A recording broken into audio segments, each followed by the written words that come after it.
নমস্কার, আমি তরুণ ঘোষ। ইরানের অবস্থা ক্রমশ খারাপ হচ্ছে, অবনতির দিকে যাচ্ছে। এত চেষ্টা করেও ইরান সরকার ইরানের বিক্ষোভকে দমাতে পারছে না। বিক্ষোভকারীরা দলে দলে বিভিন্ন রাস্তায় নেমে আসছে, বিভিন্ন শহর দখল করে নিচ্ছে। ইরানিয়ান ফোর্স যারা আছে, রয়্যাল গার্ড, তারাও সরকারের অনুশাসন মেনে তারাও গুলিফুলি চালাচ্ছে, বিক্ষোভকে দমানোর চেষ্টা করছে। কিন্তু বিক্ষোভ দমার নয়। আজকে আমাদের এখানে কাগজে বেরিয়েছে ইরানের নিহত 538, বন্দী 10,000-এর বেশি। 10,000-এর বেশি, 538 জন মারা গেছে। লিখছে ইরানের সরকার বিরোধী আন্দোলনের তীব্রতা ক্রমশই বাড়ছে। বিদ্রোহ দমনে চলছে নলের ডগা। মানবাধিকার সংগঠনগুলির দাবি রবিবার নিহতের সংখ্যা দাঁড়িয়েছে 538।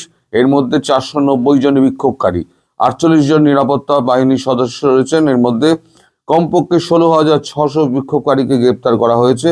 খবর চাপার চেষ্টা করছে ইরান সরকার, যদিও খবর বাইরে চলে আসছে বাস্তব চিত্র ইন্টারনেটের দ্বারা। আমেরিকার প্রেসিডেন্ট ডোনাল্ড ট্রাম্প গতকাল হুমকি দিয়েছিলেন বিক্ষোভকারীদের ওপরে গুলি চালালে আমেরিকা জোরদার হামলা শুরু করবে। সূত্রের খবর, এ নিয়ে সেনার সঙ্গে আলাপ আলোচনায় বসেছেন ট্রাম্প।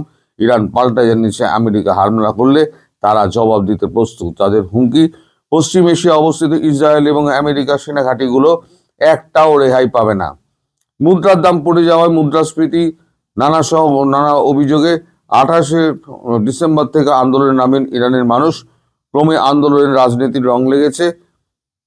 বিক্ষোভকারীদের দাবি সর্বোচ্চ শাসক আয়াতুল্লাহ খামেনি ইসলামিক শাসনের পতন চাই। ইরানের অ্যাটর্নি জেনারেল জানিয়েছেন বিক্ষোভকারীরা ঈশ্বরের শত্রু, তাদের অপরাধ শাস্তি হচ্ছে মৃত্যুদণ্ড। খামেনির দাবি, বিক্ষোভকারীরা একদল গুন্ডা, আমেরিকায় খুশি করতে তারা এই কাজ করছেন। বিক্ষোভ আন্দোলনকে এত মানুষ জখম, এত নিহত, পরিস্থিতি সামলাতে গিয়ে আতঙ্কে স্থানীয় হাসপাতালের কর্মীরা। শনিবার রাতে বাপ্তু শহরের এক হাসপাতালে আসে 70টি দেহ। আন্তর্জাতিক সংবাদ মাধ্যমগুলি জানাচ্ছে ইরানের অন্দরে কি ঘটছে তা ক্রমশই জানা অসম্ভব হয়ে পড়ছে, কারণ ইন্টারনেট ব্ল্যাকআউট করে দিয়েছে বৃহস্পতিবার থেকে। তবে খবর আসছে তার সত্যতা নিয়ে বিচার করাও অত্যন্ত কঠিন হয়েছে। তবে আটকানো যাচ্ছে না বিদ্রোহ।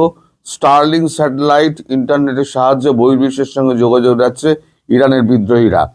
ইন্টারনেট বিশেষজ্ঞদের কথায় এই পথ বেশ ঝুঁকির পথ, কারণ ইরান সরকার চাইলেই বিক্ষোভকারীদের চিহ্নিত করে ফেলতে পারবে, কিন্তু সে ভয়ে তারা কম্পিত নন।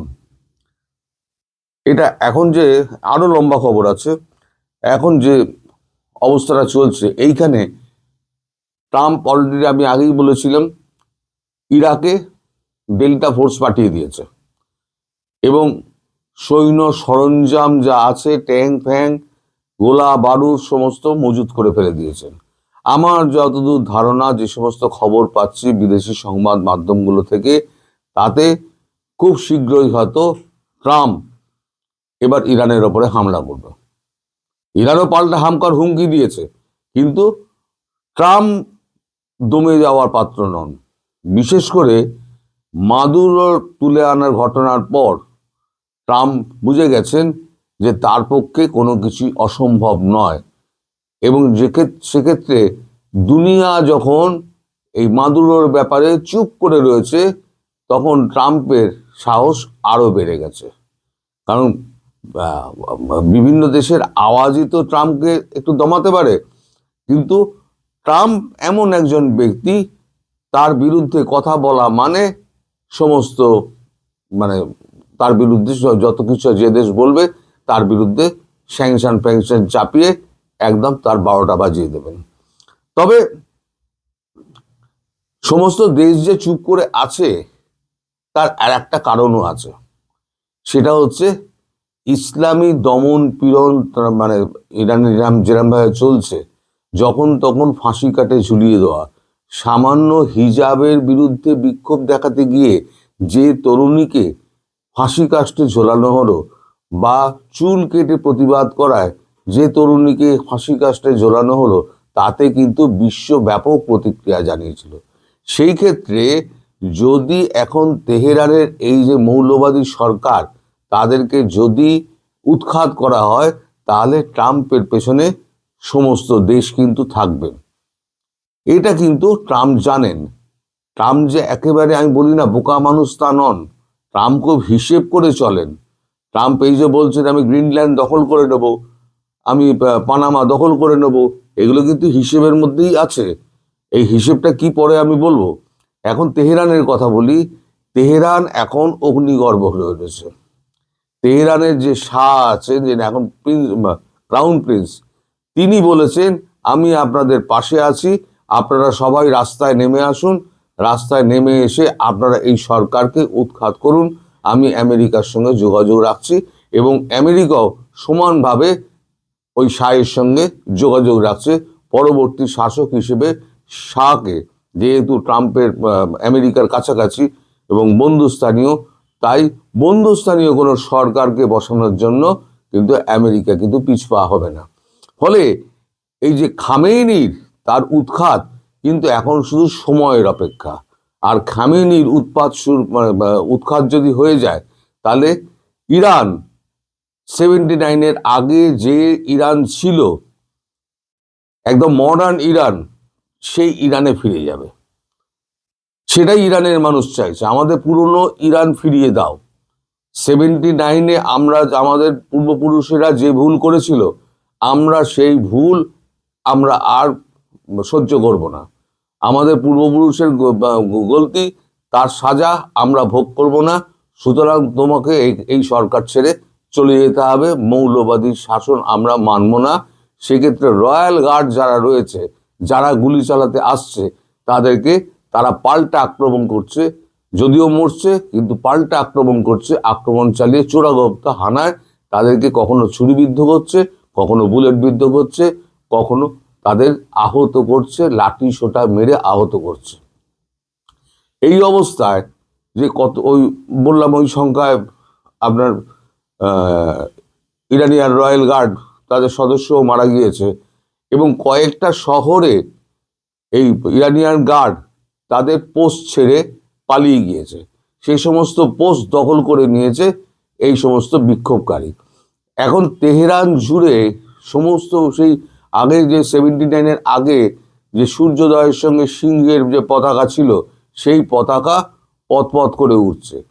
আমেরিকার যে ওয়াশিংটন ডিসিতে যে আমেরিকান এই ইরানিয়ান দূতাবাস রয়েছে, সেই দূতাবাসের ওপরে চড়ে এখন ওই পতাকা লাগিয়ে দেওয়া হয়েছে, এবং নিচে এম্বাসির বাইরে সমস্ত ইরানিয়ান যারা বসবাসকারী আছে, ও সরি, ওখানে যারা বসবাস করছেন তারাও ওখানে নাচানাচি করছেন এবং গান চালাচ্ছেন, তার সঙ্গে উদ্দাম নৃত্য করছেন। অর্থাৎ, এবং তারা এই ছবিটা তুলে তারা সোশ্যাল মিডিয়া মারফত ইরানের বিভিন্ন জায়গায় পাঠানোর চেষ্টা করছেন, স্টারলিংকের এইসব মানে ইন্টারনেটের মাধ্যমে। এখন স্টারলিংকই হয়ে গেছে একমাত্র যোগাযোগের পথ বহির্বিশ্বের সঙ্গে, কারণ ইরানের নিজস্ব ইন্টারনেট বন্ধ করে দেওয়া হয়েছে। কোনোভাবেই ইরান সরকার একে দমাতে পারছে না।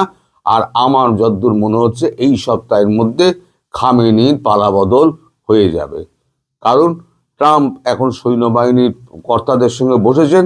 খুব সম্ভবত 2-1 দিনের মধ্যে হয়তো বুটস অন গ্রাউন্ডস হবে, যেটা আমি আগে বলেছিলাম। বুটস অন গ্রাউন্ড যদি হয়, চারদিক দিয়ে ইরানকে ঘিরে ফেলে দেবে। আর ইরানকে হাতে পাওয়া মানে পুরো ভেনেজুয়েলা নিয়ে নিয়েছে, দখল নিয়ে নিয়েছে, তাহলে মেডিটেরিয়ান সিটা এসে গেল। আর ইরান যদি নিয়ে নেয় তাহলে পরে আরব সাগরটা পুরো দখলে চলে আসবে। তাহলে কি হবে, আরব সাগর আর মেডিটেরিয়ান সি যদি দুটো হাতের মুঠোয় চলে আসে, তাহলে ওপেক দেশগুলো যারা আছে, সে ওপেক দেশগুলো একেবারে ট্রাম্পের বগল দাবা হয়ে যাবে। ফলে ট্রাম্প যেটা করছেন ভেবেচিন্তেই এগোচ্ছেন, ভেবেচিন্তে এগিয়ে তিনি কিন্তু তার লক্ষ্যে কিন্তু পৌঁছে যাবেন। ফলে যদি এটা করতে পারেন তাহলে ইমপিচমেন্ট থেকে তিনি আপাতত বেঁচে যেতে পারেন বলে আশা করা যাচ্ছে, এবং সেই জন্য ট্রাম্প উঠে পড়ে লেগেছেন ইরানকে একটা ব্যবস্থার মধ্যে আনতে। এখন দেখা যাক কতদিন লাগে, তবে খামেনির উৎখাত নিশ্চিত, এটা আমি আপনাদের বলে দিতে পারি। সেটা শুধু এখন সময়ের অপেক্ষা। সবাই সুস্থ থাকবেন, ভালো থাকবেন এবং শান্তিতে থাকবেন। নমস্কার।